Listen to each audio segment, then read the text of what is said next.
Hey Hayden, thanks for coming on, man. I'm more than happy to be here. I appreciate it. Let's start with where it all began for you musically. Cool. I mean, it's not that long ago. It's not exactly a trip down memory lane. I'm pretty new to it.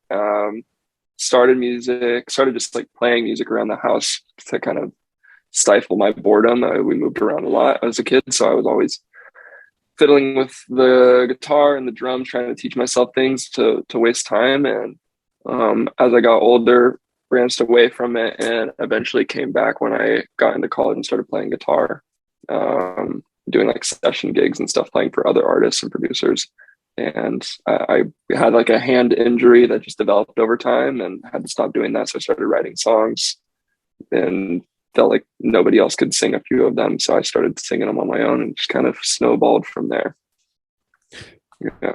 And I've been told you model. What came first, modeling or singing? It was modeling. Oh, yeah. I was like not singing professionally or anything, but I guess singing to myself and at home before. But I got scouted as a model when I was like 17 in high school, kind of plucked off the street and started traveling from my little town, which is called Ojai in California. It's just a few hours north of Los Angeles, and I started traveling from Ojai to LA to do modeling gigs. And that was my introduction into the creative space in LA. What is the modeling industry like? Like for people on the outside, what's the juicy gossip on the inside? And what a great question. It's exactly what you think it is, and then not at all what you think it is at the same time. It's not nearly as glamorous as people think. A lot of the most high end photo shoots that you'll do are in like a person's apartment, and it's just made to look, quite glamorous. In terms of like living off of it, it's pretty hard because you can do a shoot 1 month and get like 11 grand for a 2 day shoot with Tommy Hilfiger, and then you could just be dry for 3 months and have nothing to live off of. So it's it makes music look more stable. Music is not like even close. Jeez. And so my experience with it was I'm not a particularly good model. I have a very specific look. I'm like a blonde, unusually tall California looking kid, and that works for certain seasons. Then other seasons it just really doesn't, and there's not much I can do about it. So it was a great introduction to meeting people and like understanding how creativity works and that you can profit off of it. But it wasn't necessarily something that I like got fulfillment out of. Did you feel like you got most of your fans from your modeling phase, or are these all brand new Hayden fans? I think when I did modeling, I was like slowly picking up a following because of that. I did like Germany's Next Top Model. I was on a show there, so I started gaining a little bit of recognition from that. And as soon as I stopped posting like shirtless pictures of myself or like my modeling portfolio on social media, I started dropping followers pretty quickly. But it was something that I never really got any type of fulfillment from. And so that transition was awkward for some people. And then some people have stuck right by me. So I would say it's a healthy mix, and slowly the music side is coming up. But whatever gets them in the door, I'll take it. And you study at USC? You study music? USC. Yeah. Yeah, I'm at a University of Southern California. I'm doing a music industry degree, which is kind of just like a very niche business degree. And what's that It's like? interesting. Considering it's a university degree, because here we have like Mm, diplomas and stuff, and it's just like a small school, but like right, you're right, studying at university for music. It's completely different, I right. guess. Yeah, I went into college as an aerospace engineer major, so I was very Oh, much on the STEM path and geez. was looking to do that. It was a lot of awkward transitions in my life. I came in for that, and it was rigorous, and it was something that I thought I wanted to do, like a lot of other things. Um, Over time, I just started doing music more and more on the side, and met musicians and realized that it was something that I could do and wasn't completely terrible at to begin with. So I transitioned into my music industry degree as a middle ground because I wasn't I still have that kind of STEM side of my brain that needs logical, that's logical and analytical, and I'm not really just able to like jump fully into a creative project without making sure that I'm at least got some kind of safety net below me. So studying the business side of music, I felt was a nice way to like inform my own artist project without just becoming a performing major. Because the only thing you could do with a performance degree is perform for other artists or hopefully be another artist of some sort. But it's a much more narrow path. I was going to say, if you're going to jump into that music stuff full time as your Yeah, study, what were your parents going to say? You know, you went there as an yeah, aerospace, and then you're like, oh, no, yeah, I'll do yeah, yeah. music now. Dude, their bragging rights went through the floor.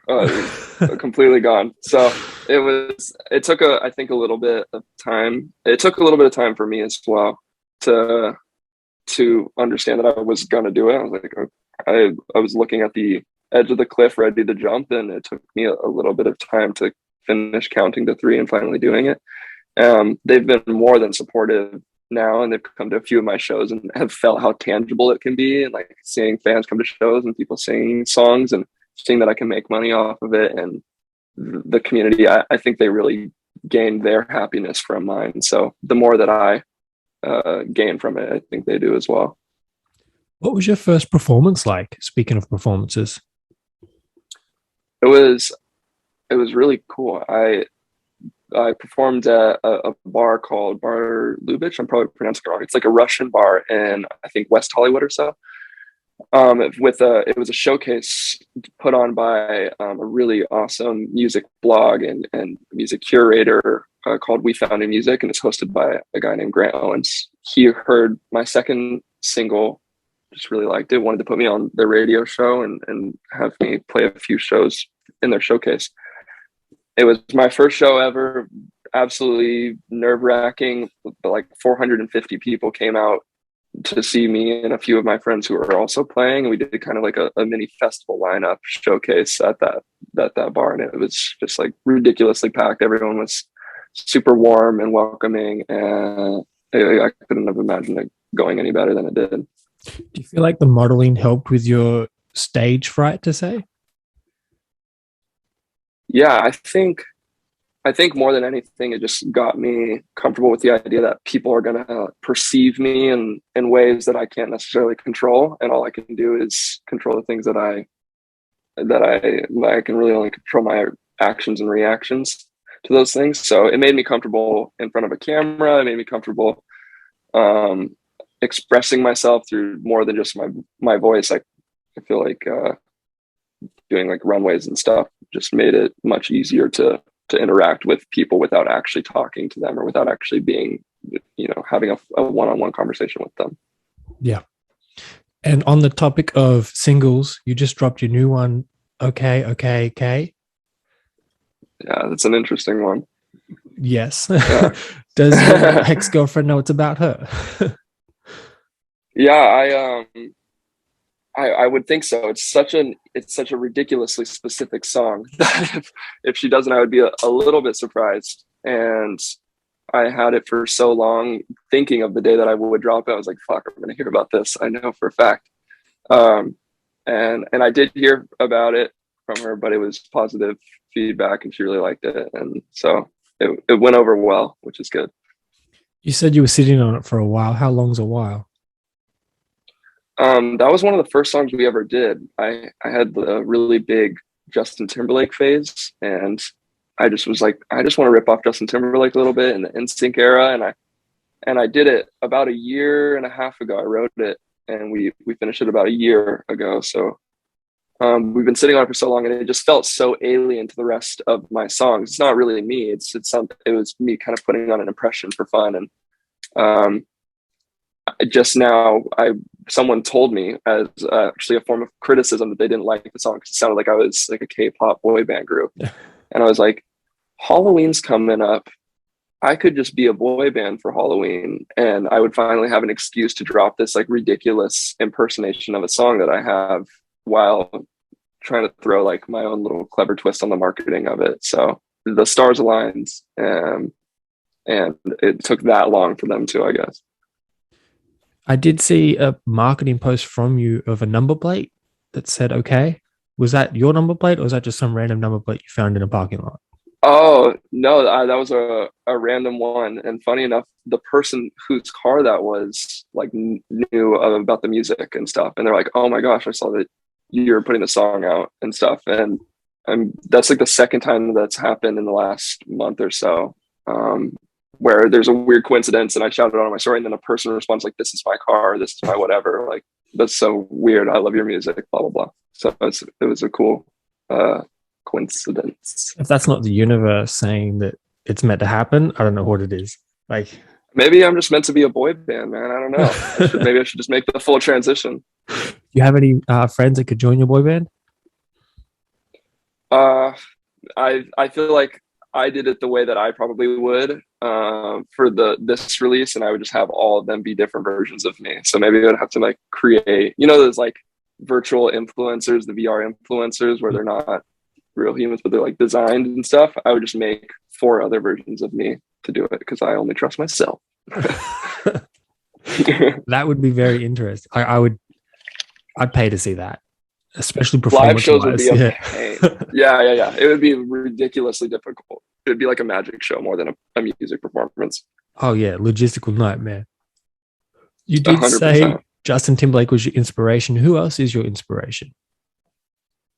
At that time, Justin Timberlake was up there. I was really into just kind of pop R&B of the early 2000s. So I loved Neo and Usher and Timberlake, Mario, a lot of those early kind of R&B pop writers specifically, and their voices and stuff are amazing. But I don't have a voice like that. I don't have the vocal agility or the performance abilities that they do. But their writing grabbed me, and it was painfully honest. And you might call it cliche now, but I think at the time they were paving the way for something, so it didn't quite feel as cheesy. Mhm. Um, so early on, it was them, and now I've kind of moved to more of like a singer songwriter place in terms of lyrics and specificity. I'm more moved by like indie or sounding songwriting, by like Sam Fender and John Mayer.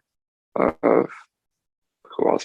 Bruce Springsteen. I've even dove into his catalog a good amount. I just like kind of going back to the roots and figuring that out as well. It's I guess you can kind of hear that in your music. Like when you say It's all that, a yeah, it's kind of there. yeah. It's I always put my own twist on it. So I tried it as best as I can. Oh, this recent single is a very clear exception, but I try not to wear my influences too brightly on my sleeve. Everything kind of goes through this filter that I create, and every decision that I make has to have some form of justification or connection to my life. Otherwise, it doesn't really feel like me. Yeah. What is your writing process like? Do you just sit down and go, today I'm writing, or do you just come to inspiration and then write down some stuff?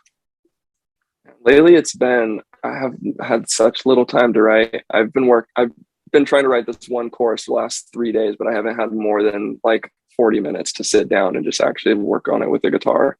So when I'm not like swamped with stuff to do, I tend to wait for something to happen. I need to have something that inspires me because I've tried to sit down and wrestle a song out of my brain, and it doesn't end up working, and I don't feel like creativity responds well to you pushing it out.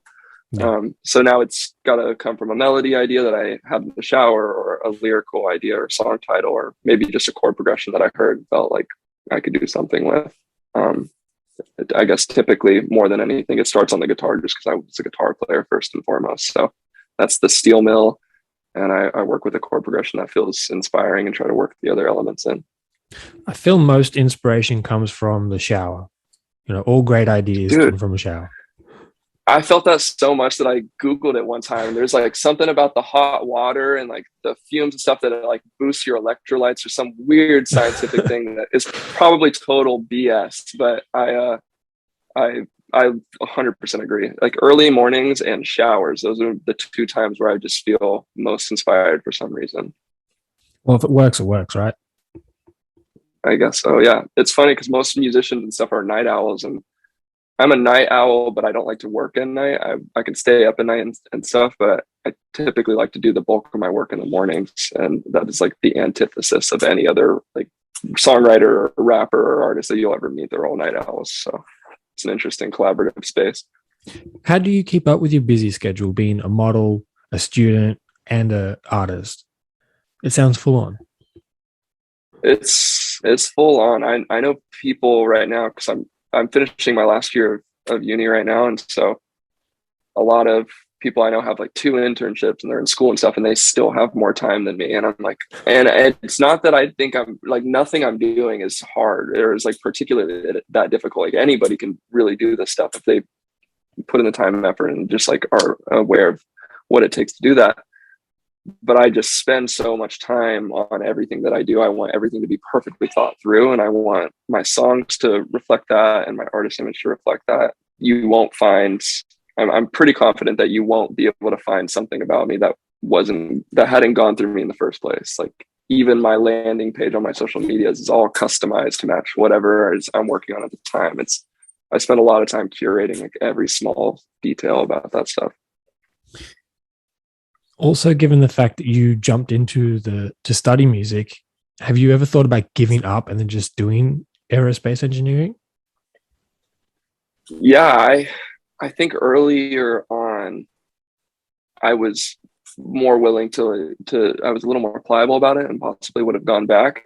But I was studying aerospace, was looking at internships with like SpaceX and aerospace companies, and I was working on both of them simultaneously for so long that I knew at some point I was going to have to give one of them up because they were both requiring so much of my time and mental energy.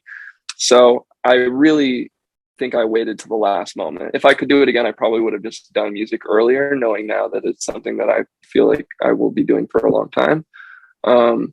But me being the person that I am, I hesitated, overthought it a ton, spent a lot of sleepless nights not knowing what I wanted to do. And because of that, I feel pretty confident about it now. Yeah. So you don't get those sudden things of like when you wake up one day and you're like, why did I do this? Yeah, not yet. I Not mean, yet. I'm sure I'll hit a rock bottom at some point, but not quite yet. But it'll be comforting to know that everyone has it. Everyone I've spoken to has had, why the fuck am I doing this? And then the next 100%. day they just push on, you know? So Yeah. You wake up and you forget about it. That's all it takes. Just take a nap. when you're not being Haiden the artist, what are you doing?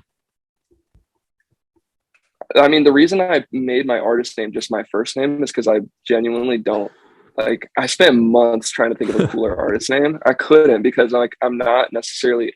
I don't consider myself like an entity. I don't consider myself anything bigger as an artist than I am as a person. They're very similar. So whatever I really just put my life into my music and into my brand and stuff, and my life in turn is consumed by all of that. So as of now, it's just working on music stuff and preparing for the future, hopefully creating a good foundation for that. My personal life is pretty, I don't know. I mean, I love music so much that in my free time, I try to write songs and try to do that stuff just because it's something that I feel is pretty rewarding.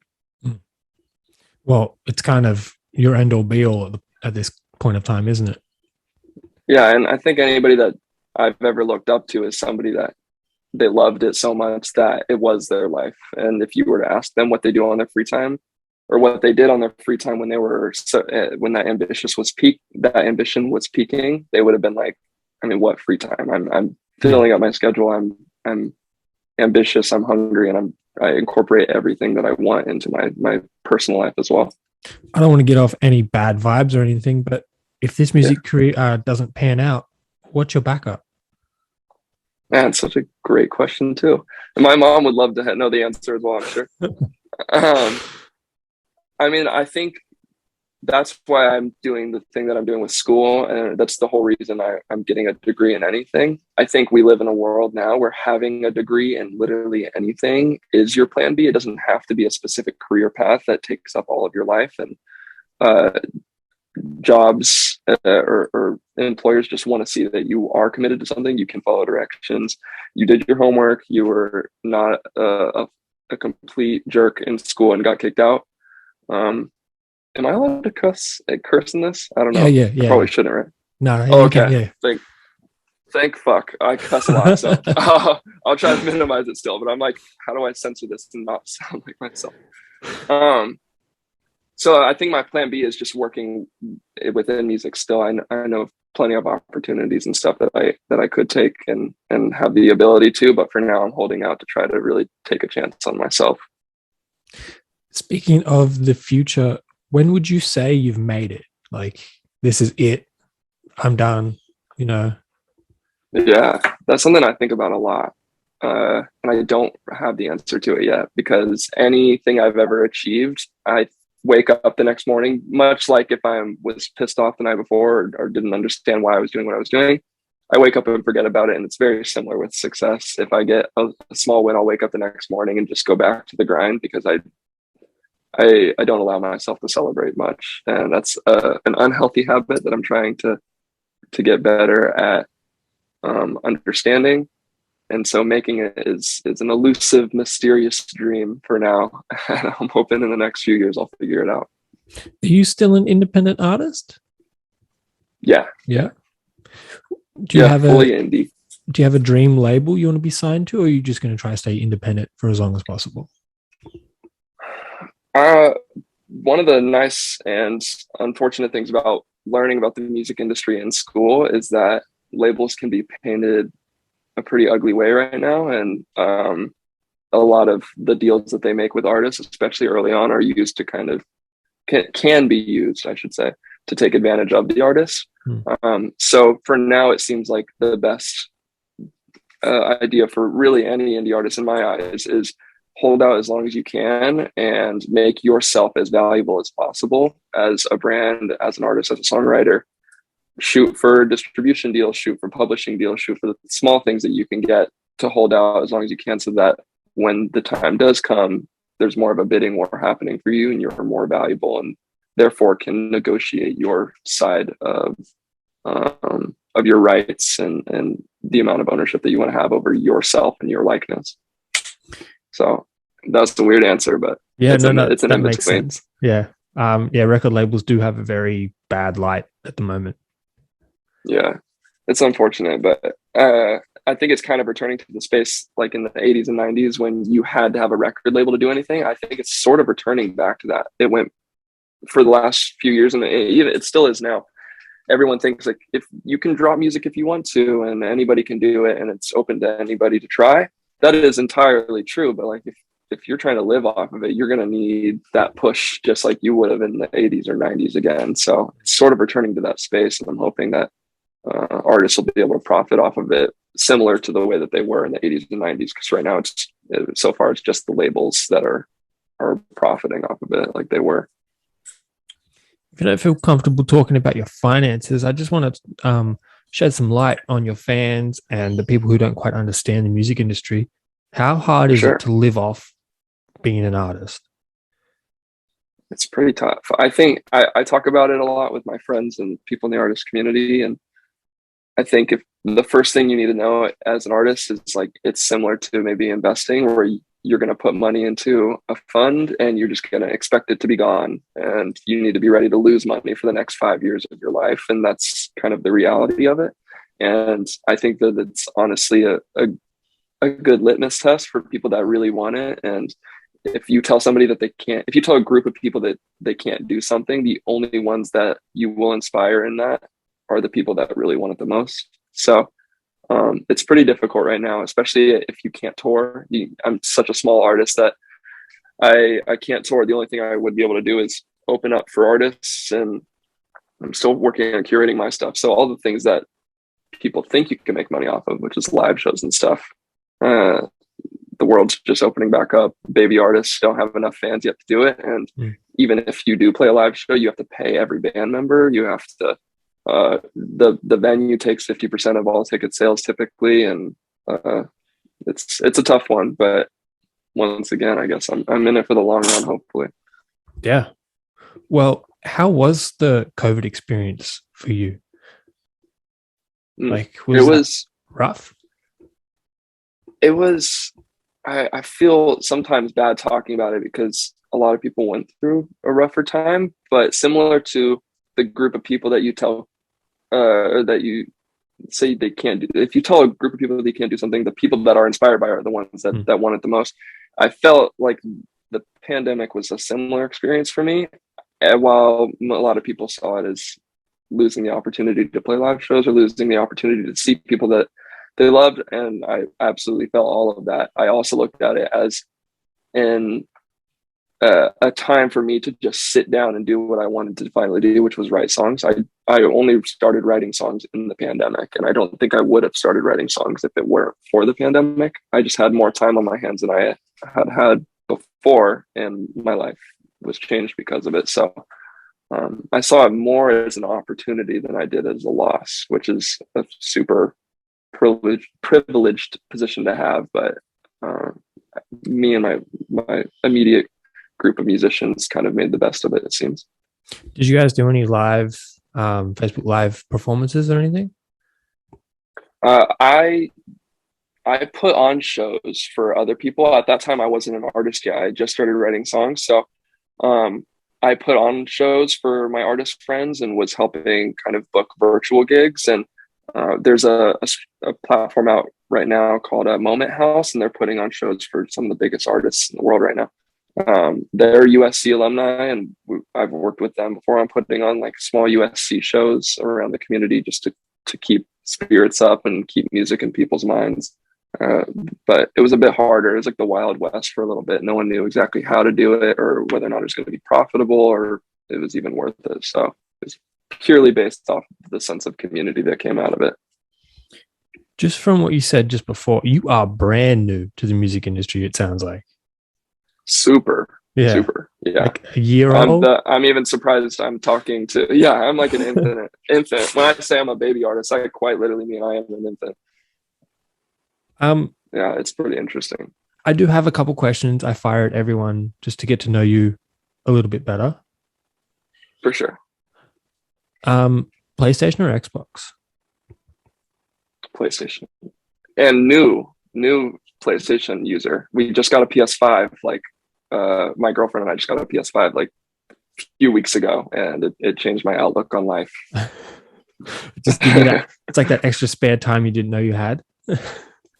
Exactly. I find myself gravitating towards that more than writing a song sometimes, and it's a nasty habit. What are you playing currently?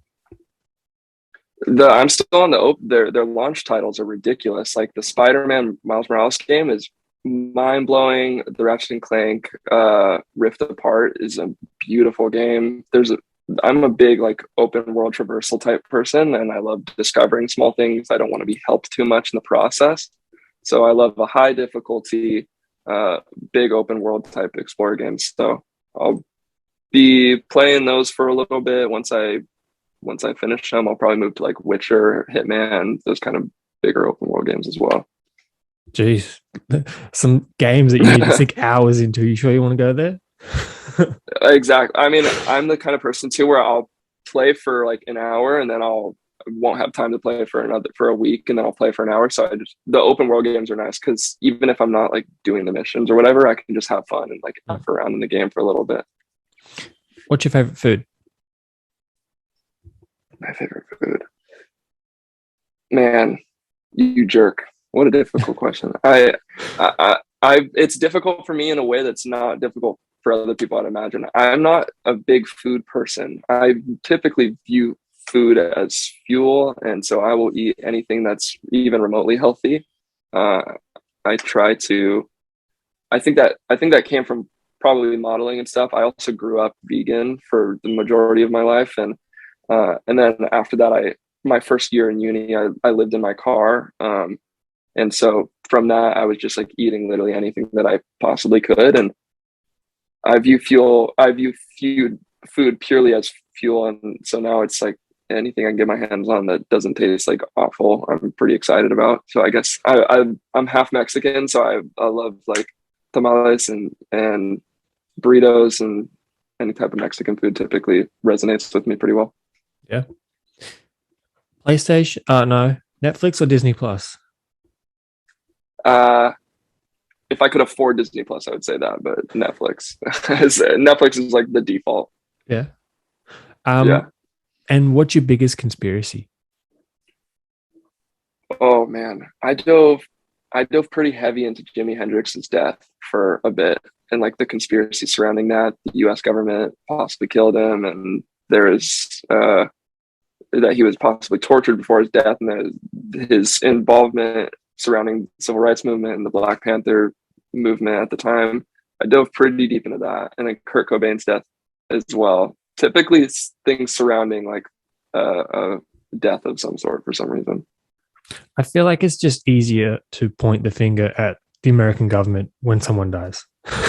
Dude, so much easier. It's Name just a like, better government to blame for anything. You can't. American government's the scapegoat. I do have a question to ask most American artists and people I talk to from outside of the country to figure out what the Mm, education system's like. What do you know yeah, about Australia? Australia. Uh, the From an American point of view, everything there wants to kill you, which I'm sure you've heard before. Yeah. Uh, uh, you guys are hilarious drunks. I know Australians that are just the most fun drunk people to be around. Um, 5 seconds of summer. A few like really embarrassingly stereotypical things, I would say. I'm not fully, and it's also one of the most beautiful places in the world that I'm like so desperately want to visit. But it's like a 24-hour flight or some shit. It's so far. You guys are, it's difficult. Yeah, it's 17 there and somehow 18 back. Doesn't make any sense. It's that wind direction, probably. That's ridiculous. That's so hard. I do want to circle back. You said you lived in your car for the first year of uni. Yeah, yeah. That How was and what was that like? that was I I wanted to. What I got into USC out of high school, but it's one of the more ridiculously expensive universities in the US. At the same time, it was my dream school, so it was something that I didn't feel like I wanted to turn. I didn't feel like I could turn down, but didn't have the money to afford quite yet. So I lived in my car for the first year. I didn't attend USC my first year. I deferred to save money, and I lived closer up north, near Ojai in a town called Santa Barbara, which is a beautiful beach community. And lived in my car to save money, work jobs, saved up, continued modeling, and would come to LA for that. That was actually when I did the Germany's Next Top Model show, was when I was living in my car. So it was a 2-day shoot, and all the other models and stuff would go back to their apartments, and I just slept in my car like on the lot for the TV show, and then woke up and like met Heidi Klum the next morning and stuff. It was so interesting. That sounds like an experience.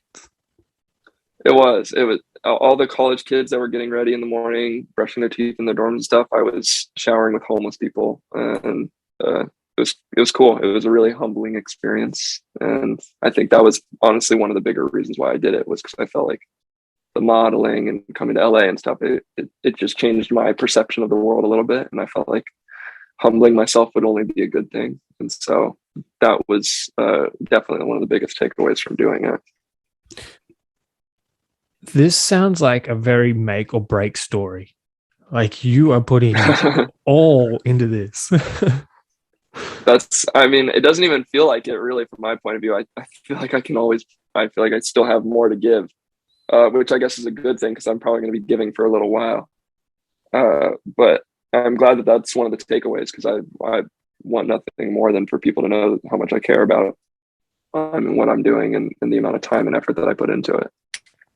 Being a year into the music industry, what's been the biggest learning experience for you?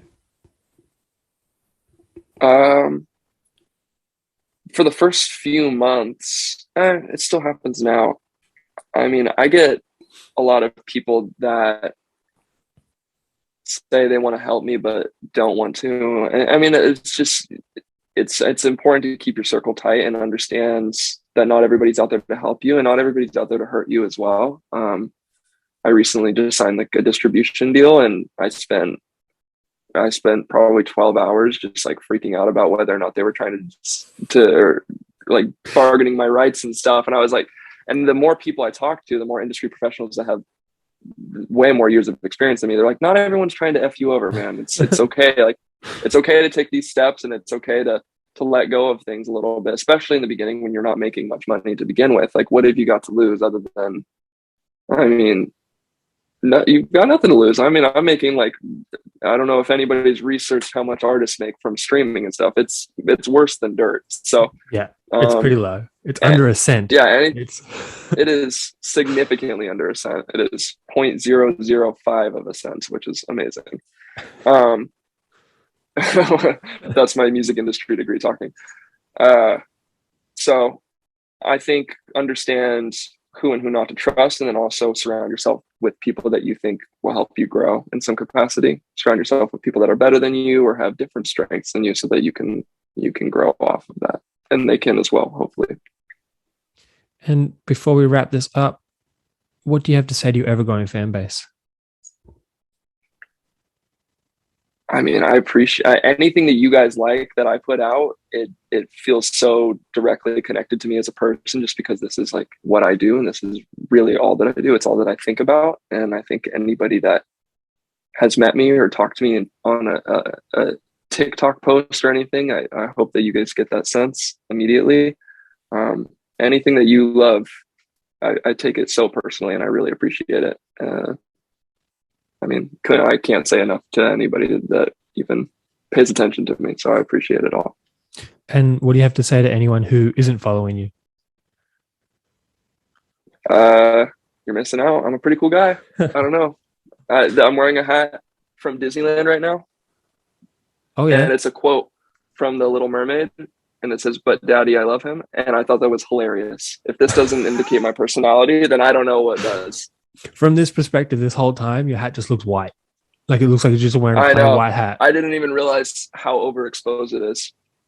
Yeah, there you go. It's pink. Yeah. That's what makes that so funny. Like, what makes this so funny? Yeah. What I find hilarious about it is that it's from Disneyland. Disney is not necessarily a company. Disney feels like a company to me that struggles with the idea of varying sexualities, I should say.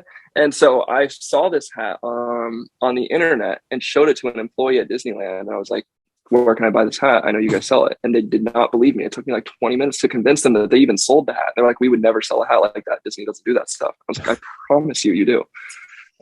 So I just found that hilarious that Disneyland of all people, of all places, was selling this. Yeah. Yeah. Haiden, thanks so much for coming on, man. I appreciate your time. I appreciate you having me. Thank you so much.